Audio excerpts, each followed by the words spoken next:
there, welcome into the show. You're watching Philadelphia Eagles Now. My name is Chase Sr., and as always, no matter where you are or how you're tuned in, thank you so much for making today's show a part of your day.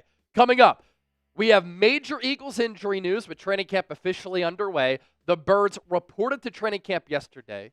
Today, their first official practice of 2025 training camp. And we also have, speaking of practice, Day one practice reactions from everything that transpired in South Philadelphia today. Before we accomplish all of that and dive in, join the movement, subscribe to the channel, and what you get at the end of the day is the best Eagles coverage right here on YouTube. We're currently sitting at 122,807 subscribers worldwide. And we have people who support this show and tune into the show from every pocket of America and worldwide. Our goal for today is to get to 123,000 subscribers. We're 193 people away from that number.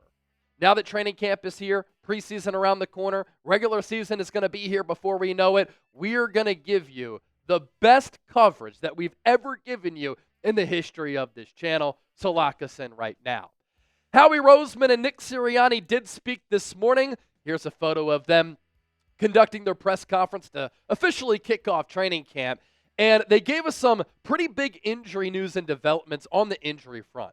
Linebacker Nakobe Dean, he will start training camp on PUP. That is the physically unable to perform list. And Jihaad Campbell, rookie first-round pick, who the Birds moved up to take at 31 overall, is a full go. That is very significant because earlier this offseason during the pre-draft process, he underwent a shoulder surgery to repair a labrum injury, but he was on the practice field today, and he was a limited participant. And for a team that played deep into last year and played all the way into February and had a shorter offseason, think about it, right?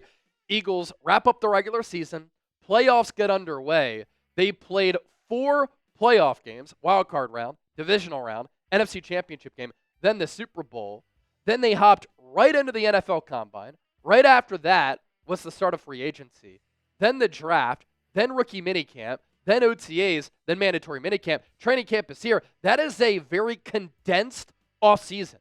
And so the Eagles last year were remarkably healthy. I thought this training staff did a fantastic job. And in this Nick Sirianni regime, the Eagles have been some of the healthiest teams in the National Football League. 21 of 22 day one starters from opening night against the Packers in Brazil started in the Super Bowl against Kansas City. When the Eagles made it to the Super Bowl in 2022, all 22 opening day starters played in that game in Super Bowl 57. And so last year they were healthy. Going into this year, they're also extremely healthy. Sometimes when you have that Super Bowl run, you're a little bit beat up because the recovery time period is a lot shorter. Not the case for Philadelphia as they enter their Super Bowl defense. And starting off with Nakobe Dean, I think that this video that he posted on Instagram is a great sign. Now you will see he has that huge scar on his knee from that patellar tendon injury. But in speaking of his recovery, and by looking at this video, I think that he is well ahead of schedule. That patellar tendon injury is a very difficult one to recover from because it includes the knee, but it also includes the quad.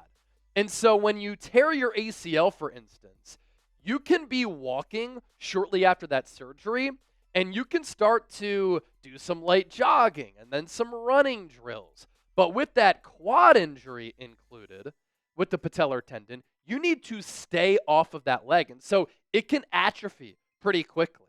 But for Nakobe Dean, we have now seen multiple instances throughout this offseason of him posting workout videos. And he is looking really, really good. That's an awesome sign. Now, he suffered that patellar tendon injury in the wild card round against Green Bay. Sometimes it can take players 12 to 16 months to come off of that type of in-depth surgery.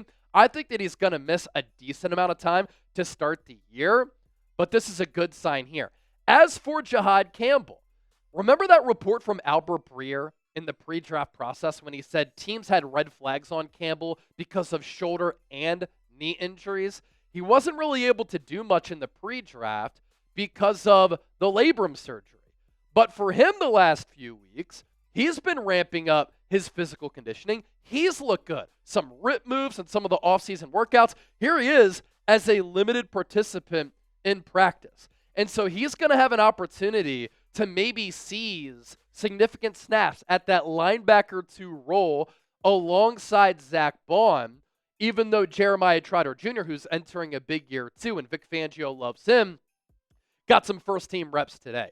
But this just helps out the Eagles' depth concerns and depth issues at that off-ball linebacker spot that Campbell is where he is. Because during the spring, Vic Fangio had said he's not going to be on the practice field for a while. But to start training camp, Jihaad Campbell, pretty much full go. And that's a video of him from John Clark of NBC Sports Philadelphia doing some drills with his fellow linebackers today. Elsewhere on the Eagles injury report, Jalen Carter, shoulder injury. Did not participate in practice today. Not believed to be serious, but that is something that we're going to continue to monitor. Offensive guard Kenyon Green also did not practice with a knee ailment.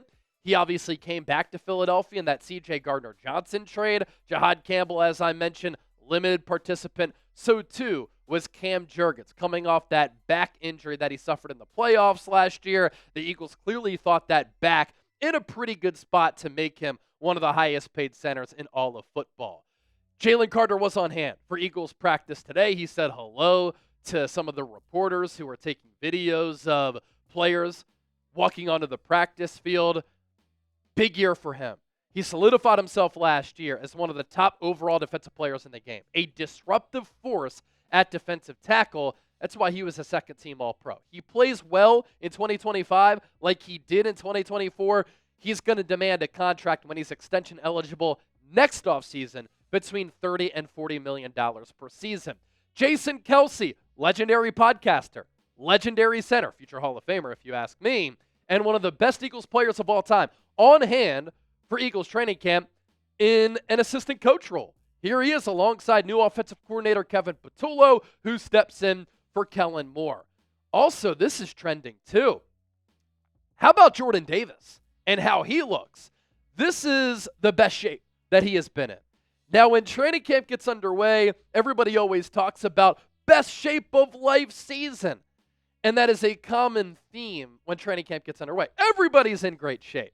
But by the looks of it, compared to how he looked as a rookie when he was 6'6", 340 pounds, he is slimmed up, he has fallen in love with Peloton, and Jordan Davis looks great.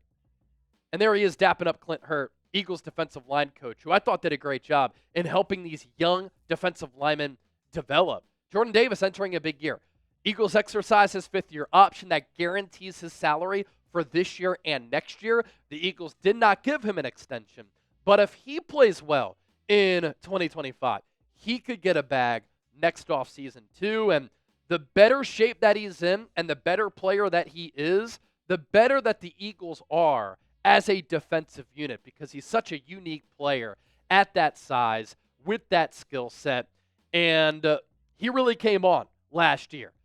Midway point of the year, really started to kick it into gear. And then in the NFL playoffs, he was one of the highest graded defensive linemen in all of football. We can continue to move forward on today's show because we have some training camp videos that we want to continue to show you. Here is the reigning Offensive Player of the Year, Saquon Barkley, running onto the practice field.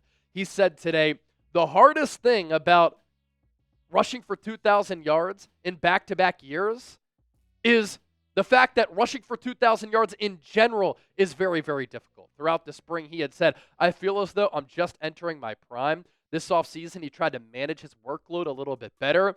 And in the spring, to start training camp, he looks excellent. A healthy Saquon Barkley completely transforms this Eagles offense because of the one-of-one player that he is. We also have a clip of Jalen Hurts, the Super Bowl MVP, fresh off of a trip to Greece, hanging out with Michael Jordan, going onto the practice field. Hurts to kick off training camp. Had a pretty good practice coming off a spring in which he was slicing and dicing that Eagles defense, and very, very accurate. Another note, no contract drama, no contract situations for Philadelphia, no holdouts at all. The Eagles' entire 90-man roster on hand for the start of training camp. That is not the case for a lot of other teams across the NFL. and Howie Roseman today talked about the benefit of paying players early as compared to waiting. You add drama, you take the focus away from football, and you can cost yourselves millions of dollars. See the Dallas Cowboys with Micah Parsons. Coming up next here on Philadelphia Eagles Now, day one, training camp practice reaction.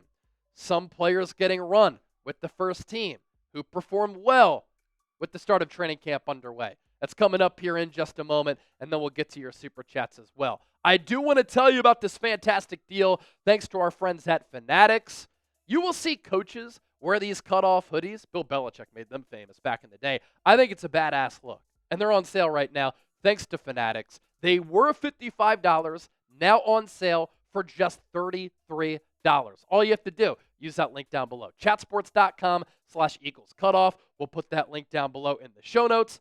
We'll put it in the comment section attached to the pinned comment. Get that deal now while it lasts. As for some Eagles practice observations, takeaways as part of our practice reaction, Cooper DeJean with the first string defense started off at safety. Very notable there. Tyler Steen starting off with the first stringers at right guard. It is his job to lose as a former third-round pick. He's going to be competing with a couple of other players along that offensive line, like Matt Pryor, maybe Cameron Williams, maybe Trevor Keegan, who the Eagles drafted out of Michigan in the 2024 draft. But it is Tyler Steen's job to lose as he tries to replace Mekhi Becton.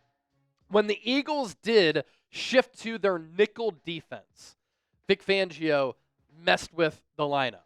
And this is something that the Eagles did a lot in the spring. This is something that they did a lot last year, where Cooper DeJean went to the slot, and then Sidney Brown started off alongside Reed Blankenship at that safety position. With the Kobe Dean hurt, landing on PUP, Jihaad Campbell running with the twos. He's a rookie, needs to get caught up. Didn't do anything in the spring for the most part. It was Jeremiah Trotter Jr., Axeman Jr., the son of the former All-Pro for the Eagles in the early 2000s under Jim Johnson, who was the first-team linebacker up with Zach Bond.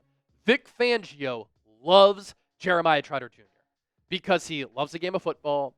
He said that he studied film every single day during the offseason. He's a student of the game. I think Vic really likes his instincts, his feel. You can tell that he is a football player's son, has a high football IQ. I thought toward the end of last year, when he got some opportunities to play with this defense, he played well. He made some wow plays, and then he made the most of his reps as a special teamer as well. Keely Ringo started off with the first-team defense at right outside corner, opposite of Quinyon Mitchell. He is competing with Adoree Jackson to lock down that starting outside corner role. A.J. Dillon got some first-team reps before Will Shipley did. Of note, it's the first day of practice at Eagles training camp. But RB2 is one of those sneaky good training camp battles that I'm excited to see how it plays out throughout the course of training camp and in the preseason, because Will Shipley today broke off a long run. He has a lot of juice out of that backfield. Rookie Drew Kendall, who had so much experience as an all-ACC player for Boston College as a center, whose dad played in the NFL, has overtaken Brett Toth as the second-string center behind Cam Jurgens. Brett Toth really struggled throughout the spring, and I made a prediction then. I think that Drew Kendall will be the backup center behind Cam Jurgens. Clearly, the Eagles coaching staff pretty impressed. Kevin Patullo, Nick Sirianni, Jeff Stoutland, the offensive line coach, because Kendall is already the backup to Cam Jurgens. Kyle McCord, another one of my predictions. I predicted him to make the roster as QB3 ahead of DTR. Well, up first in drills after Jalen Hurts and Tanner McKee at QB3, the rookie 6th-round pick out of Syracuse, who hails from South Jersey and was a state champion at St. Joe's Prep in Philadelphia. I just think that McCord has higher upside, more potential, and is already the better passer than DTR, who gives the Eagles something that McCord doesn't, and that's the ability to run the RPO and make plays happen with those legs, because Kyle McCord has good pocket mobility, but he doesn't have a lot of speed or running ability.